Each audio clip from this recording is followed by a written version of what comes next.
নমস্কার বন্ধুরা, গোপালে হেসেলে আপনাদের সবাইকে স্বাগত। একঘেয়ে সবজি খেতে খেতে যদি বোর হয়ে গিয়ে থাকেন, তাহলে আমার আজকের এই ইউনিক নিরামিষ রেসিপিটা ট্রাই করতে পারেন। এটা ভাত রুটি দুটোর সাথেই খেতে খুব ভালো লাগবে। তাই চলুন আর একটু সময় নষ্ট না করে রান্নাটা করে ফেলি। আজকে দুর্দান্ত স্বাদের একটা ইউনিক নিরামিষ রেসিপি তৈরি করছি। তার জন্য আমি বাটির মধ্যে 1 কাপ পরিমাণ ছোলার ডাল সারা রাত জলে ভিজিয়ে রেখেছিলাম। এবার এই ডালটাকে বেটে নেব। তার জন্য মিক্সির জারটা নিয়ে নিয়েছি। এর মধ্যে এবার ডালটা দিয়ে দিচ্ছি।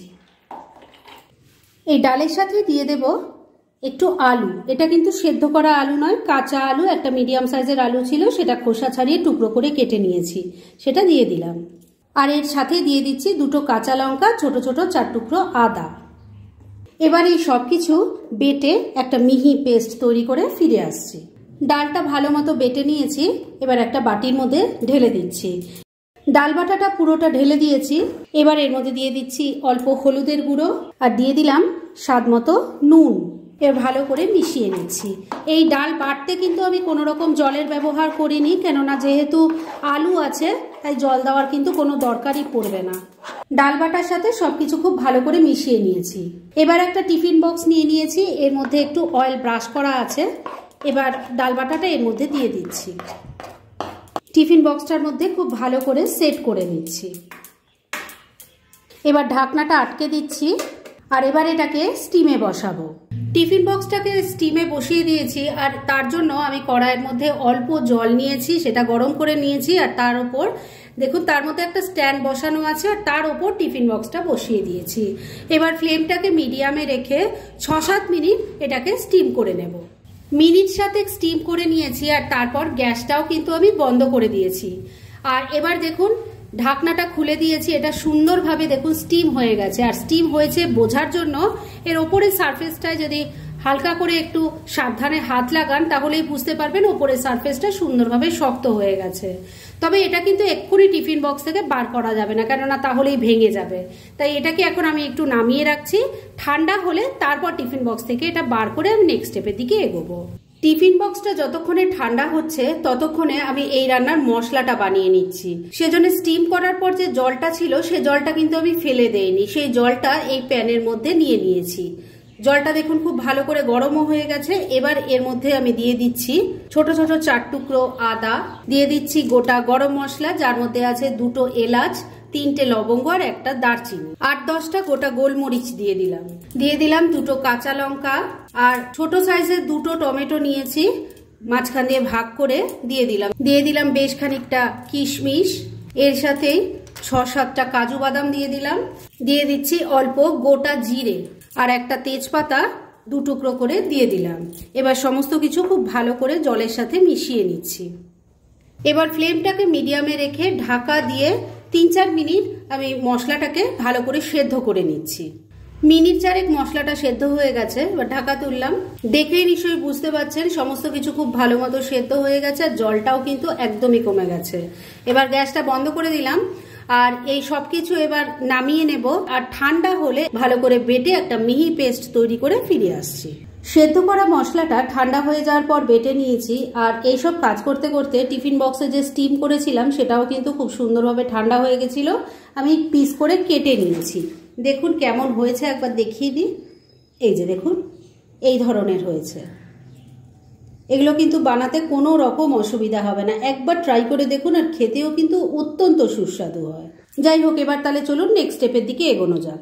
এবার মূল রান্নাটা করার জন্য কড়াইয়ে সরষের তেল গরম করে নিয়েছি। এর মধ্যে এবার ভাপিয়ে রাখা ডালের পিসগুলো ভেজে নেব। প্রথম ব্যাচের কয়েকটা ভাজার জন্য আমি বসিয়ে দিয়েছি। এগুলোকে এবার মিডিয়াম ফ্লেমে রেখে উল্টে পাল্টে লাল লাল করে ভেজে নেব। প্রথম ব্যাচে যেগুলো ভাজার জন্য বসিয়েছিলাম সেগুলো দেখুন উল্টে পাল্টে ভালো করে ভেজে নিয়েছি। এবার এগুলো তেল ঝরিয়ে তুলে নিচ্ছি আর এইভাবে সবকটা ভেজে নিয়ে তারপর নেক্সট স্টেপের দিকে এগোচ্ছি। সবকটা ডালের পিস ভেজে তুলে নিয়েছি। এবার কড়াইয়ে যতটুকু তেল আছে তার মধ্যেই বাকি রান্নাটা করব। এর মধ্যে প্রথমেই দিয়ে দিচ্ছি অল্প একটু চিনি। এই চিনিটা দিলাম যাতে কালারটা ভালো হয়। এর সাথে দিয়ে দিচ্ছি অল্প একটু কাশ্মীরি মির্চ পাউডার আর অল্প হলুদের গুঁড়ো দিয়ে দিলাম। এই সময় ফ্লেমটা কিন্তু আমি একদম কমে রেখেছি। এবার যে সেদ্ধ করা মশলাটা ছিল, যেটা বেটে নিয়েছি, সেই মশলাটা এর মধ্যে ঢেলে দিলাম। এবার স্বাদ মতো নুন দিয়ে দিচ্ছি। দিয়ে দিচ্ছি অল্প একটু চিনি। এবার সবকিছু মিশিয়ে মশলাটাকে খুব ভালো করে কষিয়ে নেব। 3-4 মিনিট সময় নিয়ে মশলাটাকে খুব ভালো করে কষিয়ে নিয়েছি। এবার এর মধ্যে একটু মটরশুঁটি দিয়ে দিলাম। মশলার সাথে এটাকে খুব ভালো করে কষিয়ে নেব। মশলার সাথে মটরশুঁটিটাকে মিশিয়ে নিয়ে মিনিট খানেক কষিয়ে নিয়েছি। এবার এর মধ্যে গ্রেভির জন্য জল দিয়ে দিচ্ছি। এই রান্নাটা কিন্তু গ্রেভি টাইপ হয়, তাই সেই বুঝে জল দেবেন। মিক্সির জারটায় অনেকটা মশলা লেগেছিল, তার মধ্যে আমি অল্প জল নিয়ে দিয়ে দিলাম। মিশিয়ে নিচ্ছি। সবকিছু খুব ভালো করে মেশানো হয়ে গেছে। এবার ফ্লেমটাকে লো আর মিডিয়ামের মাঝামাঝি রেখে ঢাকা দিয়ে 2-3 মিনিট রান্না করে নিচ্ছি। মিনিট 4 রান্নাটা হয়ে গেছে। এবার ঢাকা তুললাম। আমি কিন্তু মাঝে দুবার ঢাকা তুলে একটু নাড়াচাড়া করে দিয়ে নুন মিষ্টিটা চেক করে নিয়েছিলাম। গ্রেভিটা এখন দেখতেই পাচ্ছেন সুন্দর ঠিক হয়ে গেছে। এবার ভেজে রাখা ডালের পিসগুলো এর মধ্যে দিয়ে দিচ্ছি। সমস্ত ভাজা পিসগুলো দিয়ে দিয়েছি। এবার গ্রেভির সাথে খুব ভালো করে মিশিয়ে নিচ্ছি। এর সাথে একটু ধনেপাতা কুচিও দিয়ে দিলাম, এটাও মিশিয়ে নিচ্ছি। মিনিট 2 আবারও রান্নাটা করে নিয়েছি। এবার রান্না একদম রেডি। গ্যাসটা বন্ধ করে দিলাম। আর এবার কিন্তু এটাকে আর ঢেকে রাখা যাবে না, কেননা তাহলে ডালের পিসগুলো কিন্তু স্টিমে খুব বেশি নরম হয়ে যাবে, যেটা দেখতে বা খেতে একদমই ভালো লাগবে না। তাই ডাইরেক্ট সার্ভ করে আপনাদের দেখাচ্ছি। ফ্রেন্ডস, আমার আজকের এই দুর্দান্ত স্বাদের ইউনিক নিরামিষ রেসিপি একদম রেডি হয়ে গেছে এবং আমি সার্ভ করে দিয়েছি। ভীষণ ইজি রেসিপিটা, কিন্তু খেতে ফাটাফাটি হয়। যেভাবে আমি তৈরি করলাম ঠিক সেইভাবে যদি আপনারা তৈরি করেন, খেতে কিন্তু সত্যিই অসাধারণ হবে। তাই দেরি না করে পারলে এটা আজই একবার ট্রাই করে ফেলুন, আর তারপর কেমন লাগলো সেটা প্লিজ কমেন্ট করে জানাবেন। এরকম ধরনের অনেক ভালো ভালো নিরামিষ রান্নার রেসিপি আপনারা গোপালের হেসেল সার্চ করলেই পেয়ে যাবেন, যার মধ্যে থেকে কিছু কিছু আমি সাজেস্টেড বক্সেও দিয়ে দেবো, সেখান থেকেও আপনারা দেখে নিতে পারেন। তাই গোপালের হেসেল অবশ্যই ভিজিট করুন। আর আপনারা কেমন ধরনের রেসিপি চাইছেন সেটাও কিন্তু আমাকে জানাতে পারেন। আমি চেষ্টা করব সেই সব রেসিপিগুলো আপনাদের সাথে শেয়ার করার। আর আমার আজকের এই রেসিপি যদি আপনাদের ভালো লাগে আর ইউজফুল বলে মনে হয়, তাহলে যারা এখনো আমার চ্যানেলটাকে সাবস্ক্রাইব করেননি তারা প্লিজ সাবস্ক্রাইব করুন।